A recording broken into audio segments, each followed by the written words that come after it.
Hello दोस्तों, इस video में आपको बताने वाला हूँ क्लास 12 के फाइनल एग्जाम का कैश फ्लो स्टेटमेंट का एक और क्वेश्चन। यहाँ पर हमारा क्वेश्चन दिया गया है, from the following balance sheet of ABC limited as on 31st December 2010 and 31st December 2011। Prepare a cash flow statement. तो कैश फ्लो स्टेटमेंट बनाना है और 2 ईयर का 2010 और 2011 का हमारा बैलेंस शीट दिया गया है। यहाँ पर हमारा बैलेंस शीट में जो दो आइटम्स है, इक्विटी से है, प्रॉफिट एंड लॉस अकाउंट है, बैंक लोन है, प्रोपोज डिविडेंड है, उसके बाद है प्रोविजन फॉर टैक्स, क्रेडिटर्स है, patent, equipment, investment, debtors, stock, cash, bank दोनों है। इसके बाद यहाँ पर एडिशनल इंफॉर्मेशन क्या दिया गया है, तो during the year equipment costing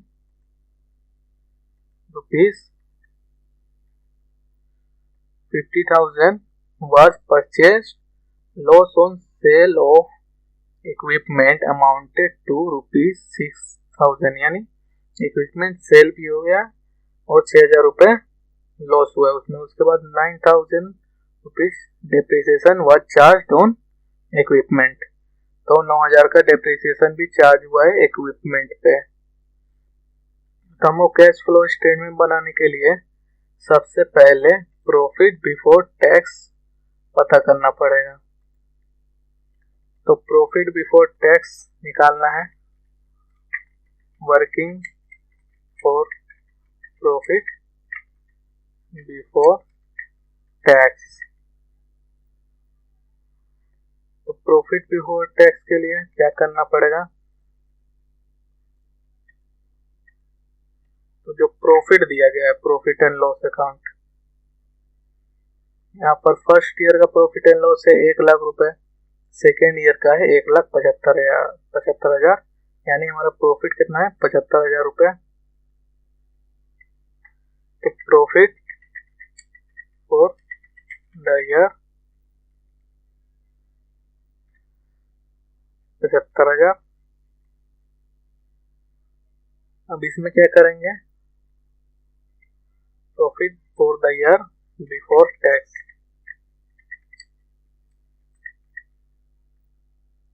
अब इसमें हमको ऐड करना पड़ेगा डिविडेंड और टैक्स का वैल्यू।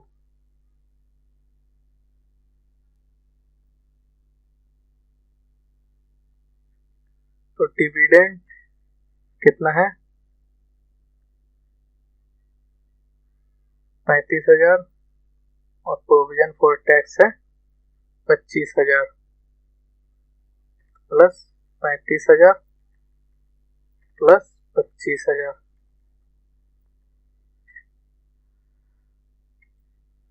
75,000। 1,35,000 75 और 25 तो 1,00,000 होगा, 35,000 1,35,000 रुपए हमारा प्रॉफिट बिफोर टैक्स हो गया। तो लिखेंगे ए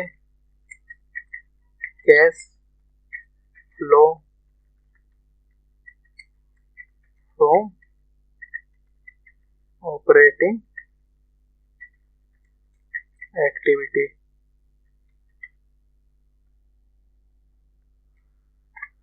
अब यहाँ पर हम लोग लिखेंगे नेट प्रॉफिट बिफोर टैक्स। तो बिफोर टैक्स जो हम लोगों ने नेट प्रॉफिट निकाला है 1,35,000।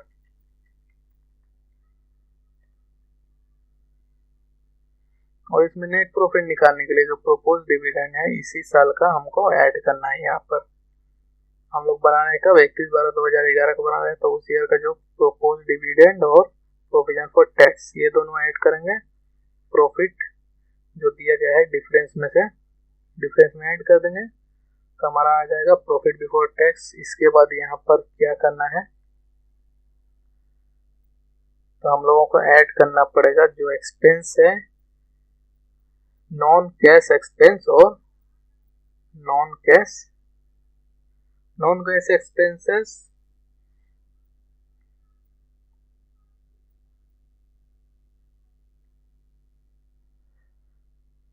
नॉन कैश एक्सपेंसेस और नॉन ऑपरेटिंग एक्सपेंसेस हमको ऐड करने पड़ेंगे। तो add non cash expenses and non operating expenses. तो नॉन कैश और नॉन ऑपरेटिंग एक्सपेंसेस क्या है, तो उसको पता करना पड़ेगा। तो नॉन कैश जो कैश में एक्सपेंस नहीं हो रहा है, जैसे यहाँ पर हमारा मशीन जो सेल हुआ उसका डिप्रिसिएशन चार्ज हुआ 9,000 रुपये, तो इसका तो कैश कहीं आता है नहीं जाता है, सिर्फ एंट्री हो जाता है अकाउंट में। तो डिप्रिसिएशन ऑन इक्विपमेंट। इसके बाद क्या हुआ, तो loss on sale of equipment amounted to ₹6,000, ये लॉस हुआ, ये भी नॉन कैश है, ना कैश आ रहा है ना कैश जा रहा है। तो loss on sale of equipment. इसके बाद जो कोई एसेट में अफेक्ट करेगा, जैसे यहाँ पे डेप्रिसिएशन है हमारा नॉन कैश, तो कोई फिक्स एसेट में अफेक्ट करेगा, घटेगा फिक्स एसेट, तो उसको भी नॉन कैश में जाएगा। तो यहाँ पर हमारा पेटेंट है 50,000 का और सेकेंड ईयर में हो जा रहा है 47,500 का, यानी 2,500 रुपये से घट रहा है पेटेंट, तो ये भी नॉन कैश हो गया। तो पेटेंट रिटर्न ऑफ, पेटेंट को राइट ऑफ कर देंगे।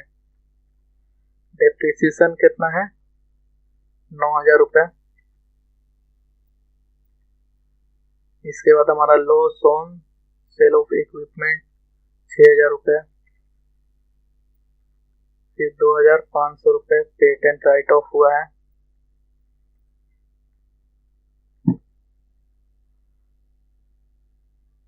अब हमारा जो अमाउंट आएगा वो आएगा operating profit before change in working capital. सारा स्टेप बाय स्टेप हमको लिखते जाना है हेडिंग देके। तो ये सारों को हमको ऐड कर देना है। 1,35,000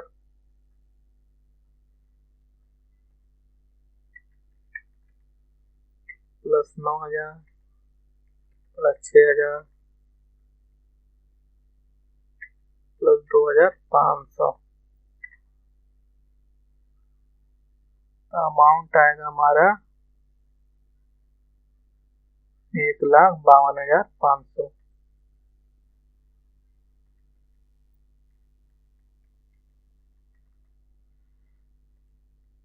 ये हमारा क्या आया, तो operating profit before change in working capital. Working capital में चेंज करने से पहले का हमारा ऑपरेटिंग प्रॉफिट आ गया। इसके बाद हमको घटाना है लेस इंक्रीज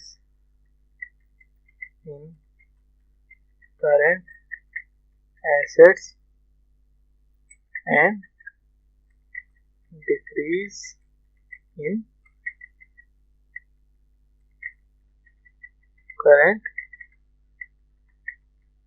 लायबिलिटीज। तो यहाँ पे करंट एसेट्स क्या क्या है, तो देखा जाए तो डेटर्स है और स्टॉक है, दोनों बढ़ रहा है। डेटर्स 20,000 रुपये से बढ़ रहा है और स्टॉक बढ़ रहा है हमारा 40,000 रुपये से। 65,000 में से 25 घटाएंगे ना, 40,000 आएगा। तो इंक्रीज इन डेटर्स लिखेंगे, इन डेटर्स, और घटाने वाला जो भी अमाउंट रहेगा उसको हमको लिखना है ब्रैकेट में, स्मॉल ब्रैकेट में। डेटर्स का अमाउंट कितना है, 20,000 बढ़ा है,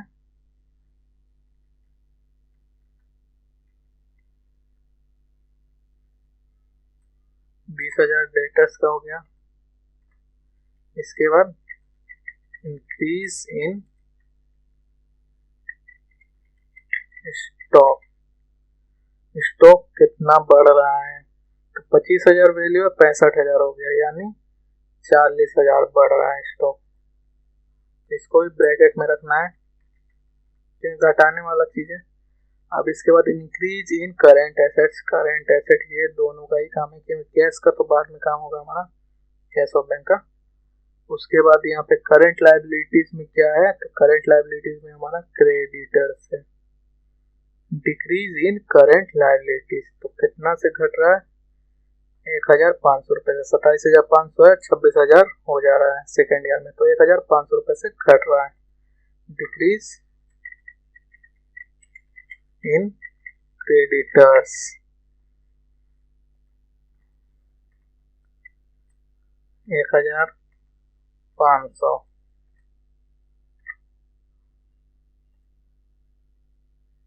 अब हमारा ग्रोस प्रॉफिट, ऑपरेटिंग प्रॉफिट आ जाएगा,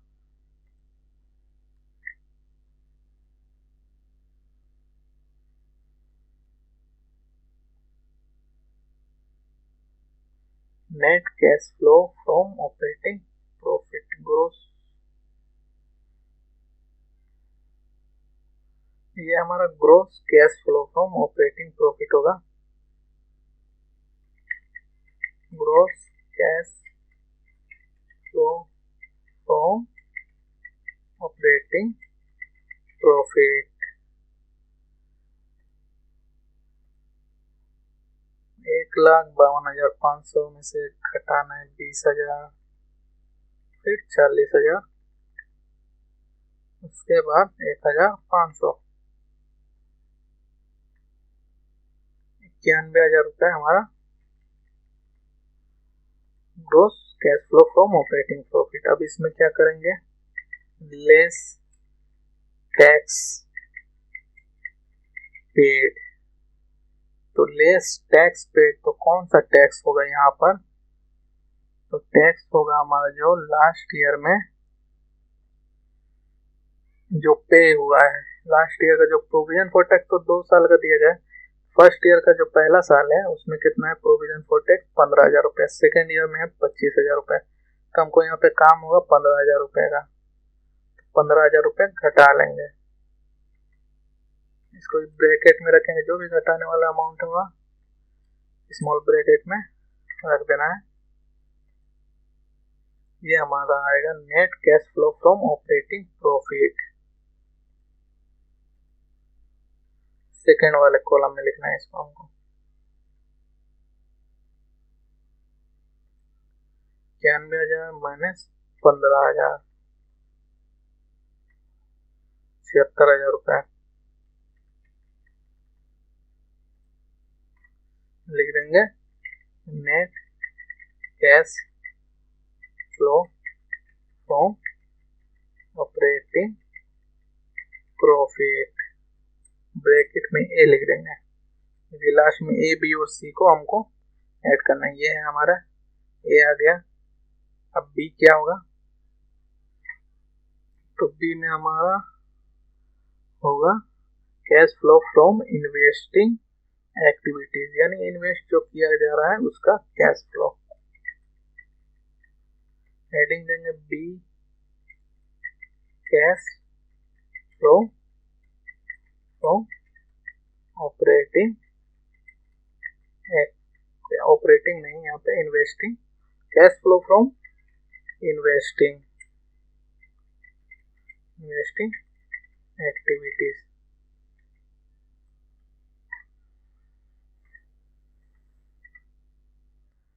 तो यहाँ पर इन्वेस्टिंग एक्टिविटीज में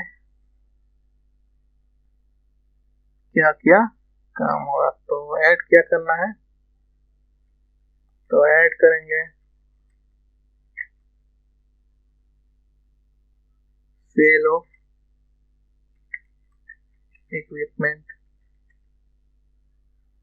इक्विपमेंट सेल हुआ है तो कैश आएगा, तब सेल ऑफ इक्विपमेंट हमको पता करना पड़ेगा, इसके लिए हमको बनाना पड़ेगा इक्विपमेंट अकाउंट, ये वर्किंग में लिख देंगे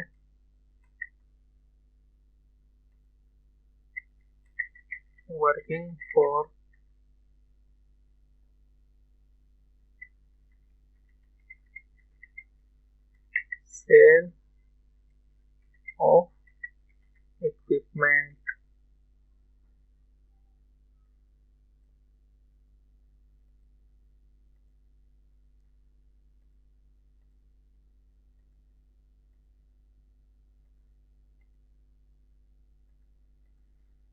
तो to balance BD। Opening balance कितना है इक्विपमेंट का, तो इक्विपमेंट का ओपनिंग बैलेंस है 2,50,000, क्लोजिंग बैलेंस भी 2,50,000 ही है। Opening balance 2,50,000। फिर उसके बाद परचेज हुआ है टू कैश अकाउंट,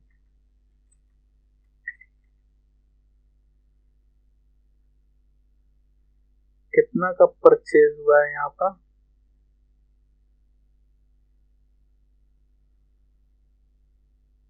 और during the year equipment costing 50,000 was purchase. Cash में तो 13,500 ही है और बैंक में हमारा 1,00,000 रुपए, तो बैंक से हम लोग घटाएंगे तो टू बैंक अकाउंट कर देंगे, तो 50,000 का परचेज हुआ है इक्विपमेंट, तो बैंक अकाउंट कर देते हैं यहाँ पर, कैश में बैलेंस नहीं है।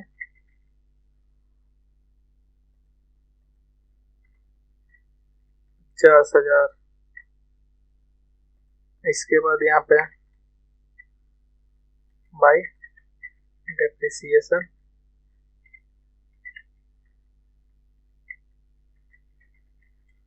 अकाउंट डेप्रिसिएशन कितना है 9,000।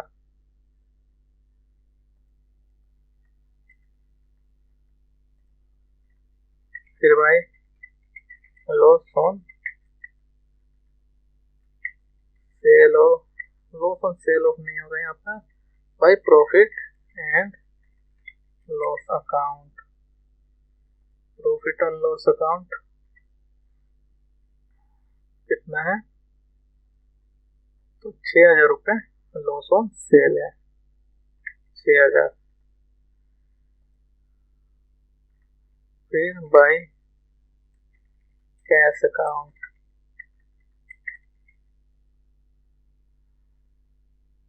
मशीनरी परचेज हुआ है कितना का, ये यहाँ पर पता चलेगा। उसके बाद by balance CD, balance CD भी हमारा क्लोजिंग बैलेंस भी सेम था 2,50,000 ही है।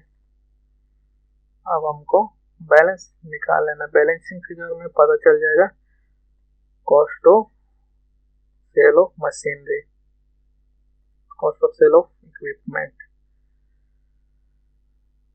तो यहाँ पे 2,50,000, 50,000, 3,00,000 रुपए, 3,00,000, 3,00,000 रुपए में से घटाना है 2,50,000, फिर माइनस 6,000 माइनस 9,000, 35,000 रुपए।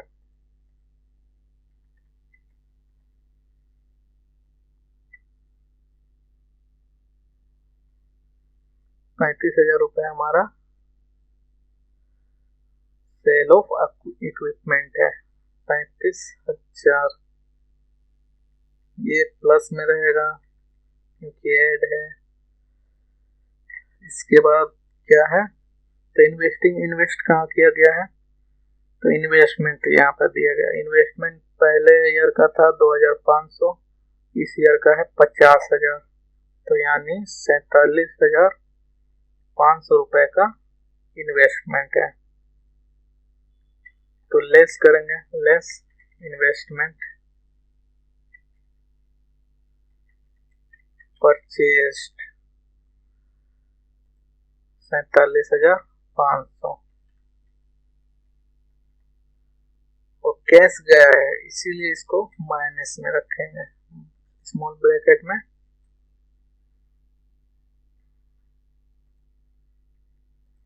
और यहाँ पे मशीनरी भी परचेज हुआ है, लेस मशीनरी बोल रहे हैं इक्विपमेंट परचेस्ड, इक्विपमेंट परचेज हुआ है हमारा 50,000 रुपए का, तो कैश गया है। अब हमको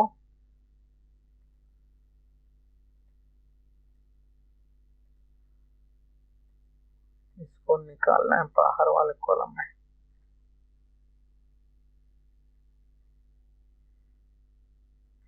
तो अमाउंट कितना होगा? 35,000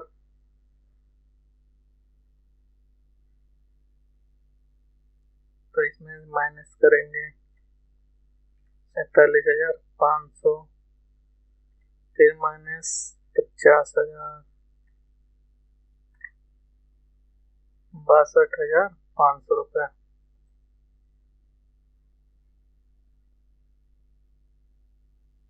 माइनस में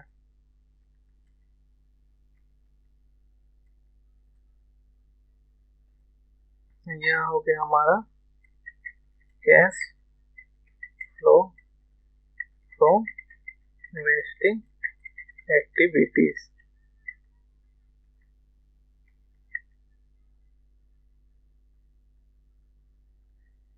बी, अब इसके बाद क्या निकालना है हम लोगों को? तो cash flow from financing activities, C वाला। Cash flow from financing activities.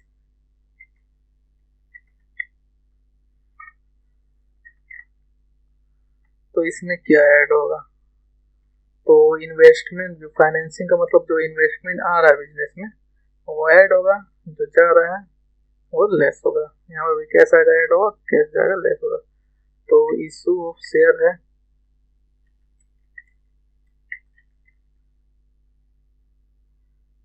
Issue of share capital कितना आ रहा है? 2,50,000 और क्लोजिंग 3,50,000, यानी 1,00,000 रुपए का इशू ऑफ शेयर होगा। इशू ऑफ शेयर कैपिटल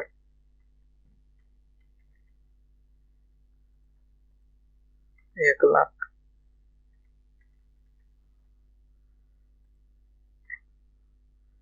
फिर इसके बाद क्या है? तो यहाँ पर बैंक लोन है। बैंक लोन कितने का है? 50,000 का था, 25,000 हो गया, यानी 25,000 रुपये पे किया गया है।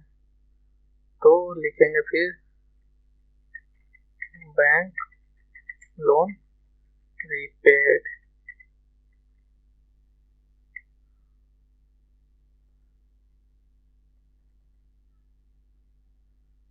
एक लाख 25,000, 25,000 का बैंक लोन पे हुआ है। अब इसके बाद क्या आएगा? तो इसके बाद आएगा हमारा प्रोपोज डिविडेंड। डिविडेंड कितना प्रोपोज हुआ है? तो प्रोपोज डिविडेंड है हमारा इस ईयर का 35,000 रुपये। प्रोपोज डिविडेंड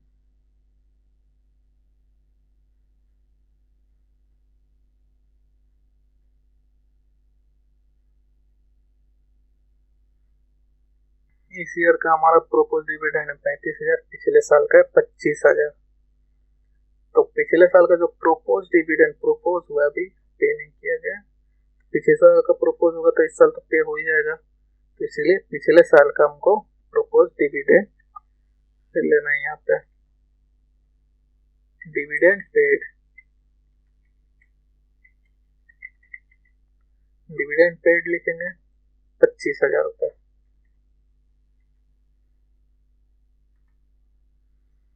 ये आ गया हमारा। अच्छा, इशू ऑफ शेयर ये तो ऐड होगा। बैंक लोन है, कैश गया है, घटेगा। फिर डिविडेंड पे हुआ है, ये भी घटेगा।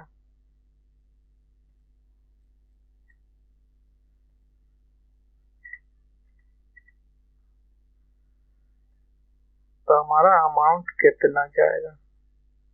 तो यहाँ पर 1,00,000 रुपए, उसमें से घटाएंगे 25, 25, 50,000 रुपए।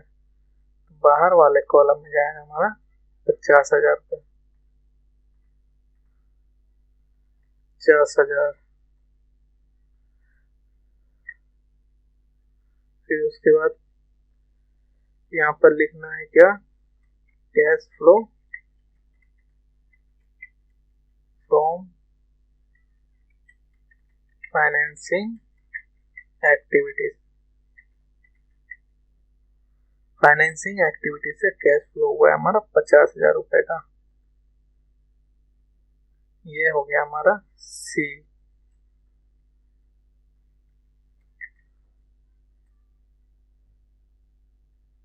अब यहाँ पर हमारा हेडिंग होगा net increase in cash and cash equivalent. यहाँ पे नेट कैश फ्लो लिख देंगे। अब सी हो गया, तो यहाँ पर जो रहेगा net increase in cash and cash equivalent, bracket में ए प्लस बी प्लस सी। तो ए हमारा जो आया है 76,000 रुपये। उसके बाद बी कितना है, तो भी माइनस में 62,500, तो माइनस करेंगे, प्लस तो नहीं करेंगे, माइनस 62,500। फिर उसके बाद सी कितना है, सी आया हमारा 50,000 प्लस 50,000,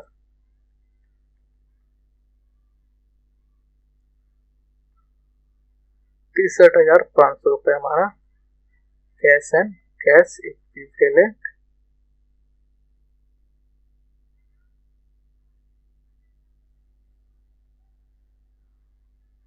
आ गया हमारा net increase in cash and cash equivalent कितना है,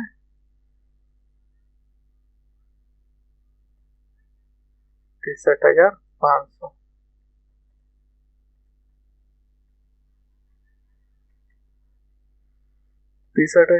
आ गया। अब क्या करना है, यहाँ पर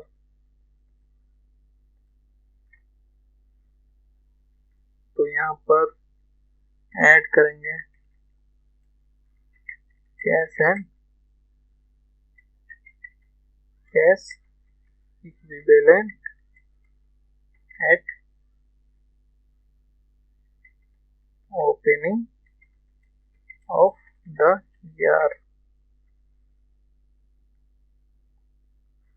ओपनिंग ईयर का कैश एंड कैश इक्विवेलेंट कितना है, तो बैंक में ही है 1 लाख रुपए सिर्फ, बैंक में 1 लाख रुपए सिर्फ है, कैश में कुछ नहीं है, बैंक वाला ही ऐड करेंगे 1 लाख।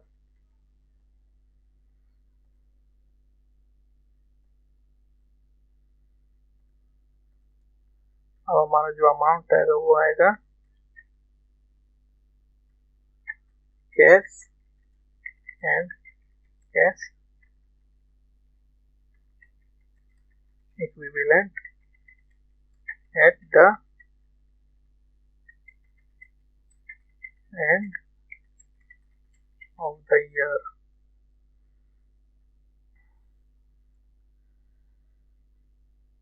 कितना आएगा, 1 लाख प्लस 63,000, तो 1,63,500, 1,63,500 हमारा, ये हमारा कैश फ्लो स्टेटमेंट पूरा कंप्लीट हो गया। और ये दोनों कैश का क्लोजिंग जो हम ऐड करेंगे, अगर 1,50,000 रुपये बैंक का है, फिर 13,500 कैश है, दोनों ऐड करेंगे तो 63,500 होगा। यानी हमारा कैश फ्लो स्टेटमेंट बिल्कुल सही है। जो क्लोजिंग कैश है वो हमको पता करना पड़ता है, क्लोजिंग कैश या बैंक का जो बैलेंस है कंबाइंड वो हमको पता करना पड़ता है। क्लोजिंग वाला आ गया जो हमारा कैश फ्लो स्टेटमेंट हम लोगों ने बनाया, तो मतलब हमारा कैश फ्लो स्टेटमेंट सही है। इसी तरह हमको बनाना है स्टेप बाय स्टेप, और हर स्टेप में इसी तरह ए बी और सी करके बनाना है, और हेडिंग दे देके अलग अलग, जैसे cash flow from operating activity, cash flow from investing activity और cash flow from financing activity, तीनों को ऐड कर देंगे। फिर जो कैश का बैलेंस है ओपनिंग या बैंक का ओपनिंग बैलेंस रहेगा उसको ऐड करके हमारा आ जाएगा cash and cash equivalent at the end of the year. इसी तरह बनाना है। Thank you.